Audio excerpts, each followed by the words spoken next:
하미드 카르자이 공항에서 미군 수공기 C-17기가 30일 밤에 떠나면서 20년 아프간 전쟁이 막을 내렸습니다. 바이든 대통령은 철군이 종료된 직후 지난 17일간 미군은 미국 역사상 최대 규모의 공수작전으로 12만 명이 넘는 미국과 동맹의 시민을 대피시켰다면서 아프간에서 20년간의 미군 주둔이 끝났다고 선언했습니다. 그러나 토니 블링컨 국무장관은 기자회견에서 미국의 아프간 임무의 새로운 장이 시작됐다며 이제 군사적 임무는 끝났고 새로운 외교적 임무가 시작됐다고 해서 미국과 아프간 사이에 새로운 관계가 성립될 것이라고 암시했지만 이게 반드시 평화적인 관계로 발전된다는 뜻은 아니라는 뉘앙스를 풍겼습니다. 왜냐면 맥켄지 중부사령관이 밝힌 것처럼 100여 명에 달하는 미국인이 탈출을 원했지만 그들이 공항에 도착하지 못했다는 개운치 못한 뒷맛을 남겼다는 점에서도 앞날을 점치기가 어렵게 된 것이죠. 영국도 아프간의 테러가 계속된다면 재침공할 수 있다는 심중을 은근히 밝히고 있어서 앞으로의 정세가 어떻게 흘러갈지 궁금해지는 상황입니다. 이런 가운데 탈레반은 전쟁 종료를 자축하며 총소리와 촛불의 성광으로 카불의 밤하늘을 수놓고 함성을 지르고 있는데 완전한 독립을 선언하고 아프간 전역을 통제했다는 환호성입니다.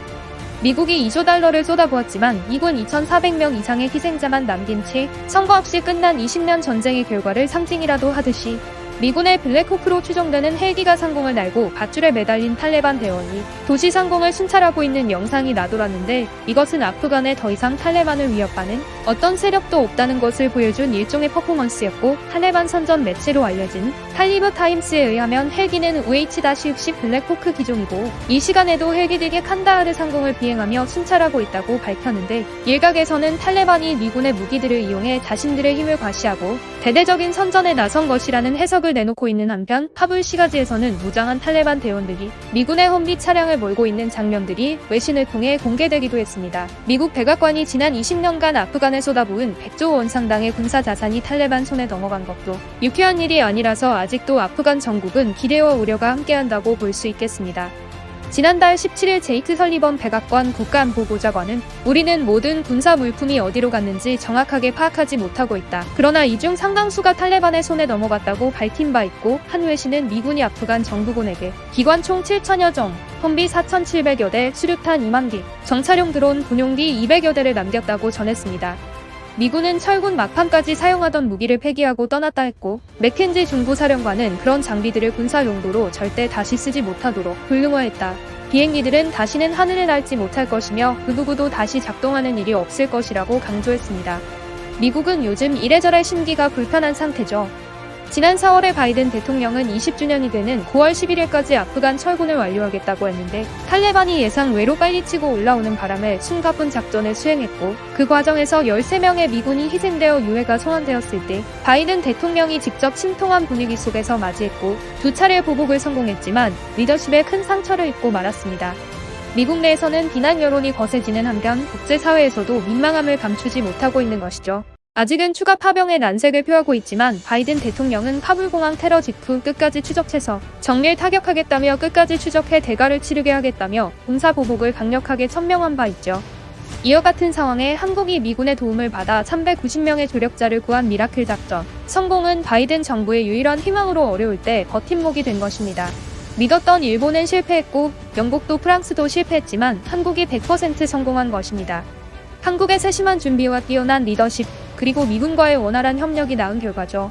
ISK에 대한 보복을 천명한 바이든 정부는 지난해부터 일본을 외면하고 한국을 주목하기 시작했는데요. 일본이 아베 정부 이후부터 미국 무기 수입을 급격히 증가시키므로 자국의 무기 생산 능력이 현저히 떨어진 반면 한국은 무기 수입국 7위이지만 자국 무기 생산에 박차를 가해 무기 수출국 10위권에 진입할 만큼 자력 성장세가 좋아진 한국을 더 친숙하게 생각한 것입니다.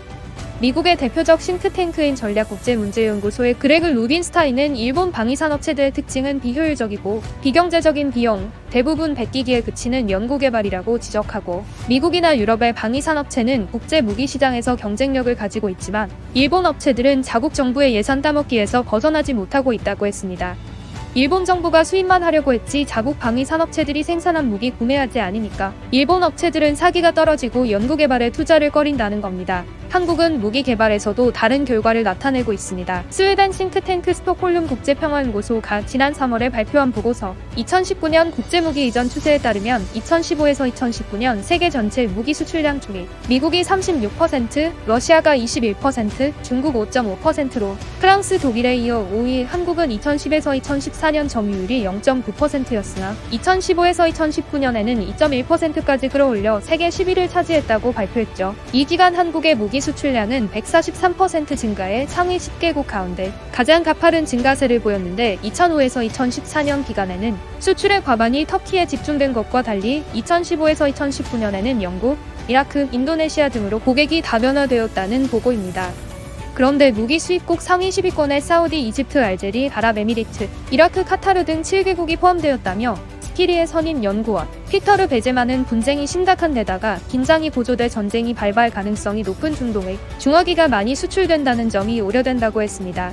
미국이 아프간에서 급속히 발을 빼고 있는 배경은 중국 때문이라 볼 수 있는데 아프간에서 발을 뺀 미국의 힘이 대만, 일본, 한국, 북한으로 둘러싸인 중국을 겨냥할 것은 분명해 보인다고 군사 전문가들이 진단합니다. 트럼프 대통령이 일본의 반대에도 불구하고 G7회의에 한국, 러시아, 인도, 호주를 초청하려 했던 것도 중국의 위협에 대응하기 위한 전략이었는데 바이든 정부 역시 아프간에서 승리 선언 없이 철군을 강행했던 데는 탈레반보다 중국이 미국에 더 위협적이기 때문인 것으로 전해집니다.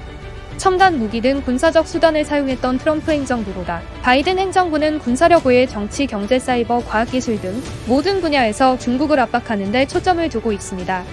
크리스토퍼 레이 FBI 국장은 현재 중국 정부와 연계된 수사가 2,000건이 넘는다면서 중국보다 경제 안보, 민주적 신념에 더 심각한 위협을 가는 국가는 없다. 우리 기업과 학술기관, 정부에 영향을 미치기 위해 중국이 갖고 있는 수단은 깊고 광범위하며 지속적이다라고 평가했습니다.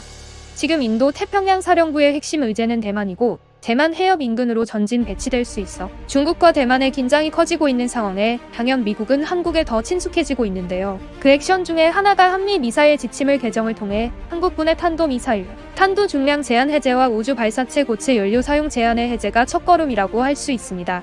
아직 한국이 핵을 가질 수는 없지만 무제한 탄도의 강력한 고체 연료 미사일을 수천 기, 수만 기 보유할 경우 핵을 가진 효과가 나오기 때문에 이는 북한을 넘어 중국의 위협에 대처하기 위해 미국이 한국과 동맹을 더욱 강화하는 한편 한국의 국방력을 한층 끌어올리려는 의도가 실린 액션이라고 진단합니다. 미라클 작전 성공으로 세계가 한국을 극찬하는 가운데 우방국 미국과 한국이 어떤 관계를 설정해 나갈지 귀추가 주목됩니다. 한국의 역량은 날로 강해지고 있습니다. 감사합니다. 세상반응이었습니다.